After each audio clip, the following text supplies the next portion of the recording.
ఈ చేప వల్ల ఆల్ ఓవర్ ద వరల్డ్ లో భూకంపాలు వచ్చేస్తున్నాయి. కొన్ని రోజుల ముందే న్యూస్ లో ఈ చేప సముద్రం నుండి భూమిపై కనిపించిందంటే డెఫినెట్ గా భూకంపం వస్తుందని వినే ఉంటారు. అంతేకాదు కొన్ని శతాబ్దాలుగా సైంటిస్టులు ఈ చేపని శాపంగా భావిస్తున్నారు. చెప్పాలంటే వాళ్ళ మాటల్లో కొంచెం పాయింట్ ఉన్నట్టే. ఎందుకంటే ఈ ఓర్ ఫిష్ కనిపించిన వెంటనే వాన్కూవర్ కెనడాలో భూకంపం వచ్చింది, తరువాత జపాన్ లో అండ్ ఆఫ్ఘనిస్తాన్ లో, తరువాత మయన్మార్ లో వచ్చింది, తరువాత థాయిలాండ్ లో కూడా వచ్చింది.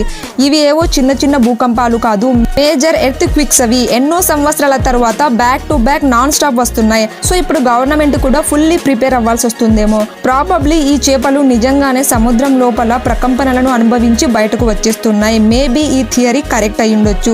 అంతేకాదు ప్రకృతి కొంచెం ఇన్ఫార్మల్ వార్నింగ్ ఇస్తుందేమో మనకు, మంచిదే కదా.